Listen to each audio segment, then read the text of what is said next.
हजूरे आला आज तक खामोश बैठे इसी गम में, महफिल लूट ले गया कोई जबकि सजाई हमने। कोई भी अब उनके मुंह से अच्छे ही नहीं लगते। शेर कोई भी अब उनके मुंह से अच्छे नहीं लगते। 46 में 56 की जो बात है करते। बड़ा हुआ तो क्या हुआ जैसे पेड़ खजूर, पंछी को छाया नहीं फल लागे अति दूर। शुरू करने से पहले अध्यक्ष महोदय, शुरू करने से पहले शेर कोई भी अब उनके मुंह से अच्छे ही नहीं लगते। शेर कोई भी अब उनके मुंह से अच्छे नहीं लगते। 46 में 56 की जो बात है करते।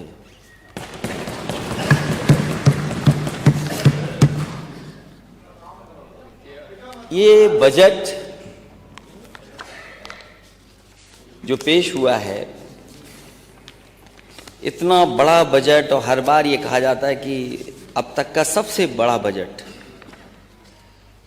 और अगर सबसे बड़ा बजट है तो ये सरकार खर्च क्यों नहीं कर पा रही है? जो एक्चुअल टोटल बजट है, जो प्रोविजंस हैं और जो एक्चुअल एक्सपेंडिचर, उसमें फर्क क्यों है? अध्यक्ष महोदय, मुझे उम्मीद है कि वित्त मंत्री जब अपनी बात रखें तो ये भी बताएं कि पिछली बार जिन जिन विभागों में बजट आपने दिया था, जो प्रोविजंस किए थे आपने, वो एक्सपेंडिचर में क्या दिखाई दे रहे हैं? आखिरकार सरकार खर्च क्यों नहीं कर पा रही है? बड़ा हुआ तो क्या हुआ जैसे पेड़ खजूर। बड़ा हुआ तो क्या हुआ जैसे पेड़ खजूर, पंछी को छाया नहीं फल लागे अति दूर। तो जब आप बजट इतना बड़ा दिखा रहे हैं, वो जमीन पे क्या दिख रहा है? जमीन पर कितना पहुंचा है? और झूठे दावों के दिखावटी प्रचार के लिए आपकी भाजपा सरकार ने कितना प्रावधान दिया है, कृपया इसकी मोटी फाइल जनता के सामने अलग से रखने का भी काम करें। क्योंकि आप $1 ट्रिलियन की इकोनॉमी का सपना देख रहे हैं, और अध्यक्ष जी, दिल्ली से जो खबर आती है वो $5 लाख ट्रिलियन इकोनॉमी का सपना दिखाया जाता है। और कई माननीय सदस्य इस बात को कहते हैं, और खासकर भारतीय जनता पार्टी के लोग, कि इतना खुशहाली और तरक्की हुई है कि विश्व की 5वीं अर्थव्यवस्था में हम लोग शामिल हो गए हैं। और अगर हम 5वीं अर्थव्यवस्था में शामिल हो गए हैं तो कुछ सवाल हमारे भी हैं, विपक्ष के लोगों के। विश्व की 5वीं अर्थव्यवस्था, लेकिन 80 करोड़ जनता को 5 किलो राशन पर निर्भर है। यहां कुछ और कहता है, वहां कुछ और कहता है। हकीकत कुछ है लेकिन दास्तां कुछ और कहता है।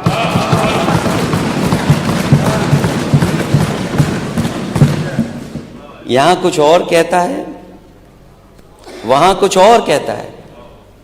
हकीकत कुछ है लेकिन दास्तां कुछ और कहता है।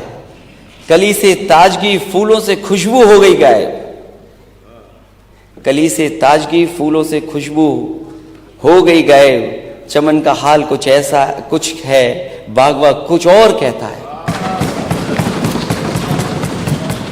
कली से ताजगी फूलों से खुशबू हो गई गायब। चमन का हाल कुछ है, बागवा कुछ और कहता है। अध्यक्ष महोदय, पहचान गांव की, मुझे तो नहीं पता गांव किसके गांव की कहाँ है। एक गांव तो बहुत सबको जानते हैं, सब जानते हैं उस गांव को, सब जानते हैं उस गांव को। देखिए आप, यही तो लाइन में लिखा था, यही तो लाइन में लिखा था, यही तो कविता पढ़ी थी। और मैं दोबारा पढ़ देता हूं। और इनके गांव कहां हैं ये बता दें खुद जब भाषण देता।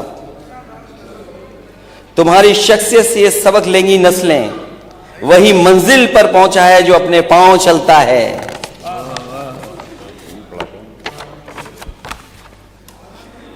डुबा देते हैं कोई नाम तक भी खानदानों का,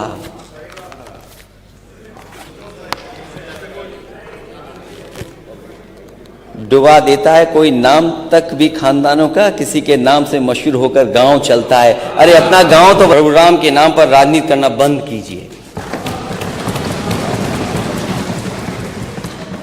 हालांकि अध्यक्ष महोदय इस बात को कोई डिनाई नहीं कर सकता है कि सबसे ज्यादा तैयारी के लिए सदन के नेता ने न जाने कितनी ट्रिप लगाई होंगी, अनगिनत ट्रिप लगाई, और हर चीज को देखा उन्होंने। सड़क कैसी बनेगी, सड़क के नीचे तार कैसे जाएंगे, सीवर कैसे जाएंगे नीचे, पेड़ कौन से लगेंगे, लाइट कौन सी लगेगी, सब तैयारी में जुटे रहे। और जब भी मौका मिलता था भाग करके जाते थे देखने। वो गिनती तो मुझे नहीं पता अध्यक्ष महोदय, 70 बार। वो गिनती तो मुझे नहीं पता अध्यक्ष महोदय, लेकिन कुछ गिनती तो होगी। 70 हो, 75 हो, 80 हो, 100 हो, जो भी हो गिनती तो होगी। लेकिन खुशी की बात है कि स्वाभाविक है किसी आयोजन में अगर कोई अपनी जिम्मेदारी निभाए तो हमें उसके लिए उसको धन्यवाद देना चाहिए कि जिम्मेदारी निभा रहे हैं वो। जो लोग ताली बजा रहे हैं, हर लाइन पे ताली बजाना, और कोई चीज ऐसी नहीं है जो उन्होंने न छोड़ी हो, हर कोशिश की। और वो कोशिश मुझे जब मैंने गवर्नेंस स्पीच पढ़ी तो गवर्नेंस स्पीच में मुझे देखने को मिला कि इस सरकार ने 31,000 करोड़ से ज्यादा पैसा खर्च किया अभी तक अयोध्या को सजाने के लिए। लेकिन जब पहली बार यात्रा हुई वहां पर दिल्ली वालों की, तो जिन्होंने इतनी तैयारी की थी वो किस नंबर की गाड़ी में बैठे थे। ये बातें मैं इसलिए नहीं बोलना चाहता हूं। मैं जानता हूं कि एक बार मैंने समाजवादी पूर्वांचल एक्सप्रेसवे का वीडियो ट्वीट कर दिया था, और वीडियो ट्वीट का असर यह हुआ कि नेता सदन के साथ दिल्ली वालों ने शूटिंग की थी, फोटो कौन सी अच्छी आएगी। वो मेरे से बेहतर नेता सदन जानते होंगे। तो ये बात मैं नहीं उठाना चाहता था, लेकिन क्या करूं, ताली बजवानी है। हजूरे आला आज तक खामोश बैठे इसी गम में, हजूरे आला आज तक खामोश बैठे इसी गम में, महफिल लूट ले गया कोई जबकि सजाई हमने।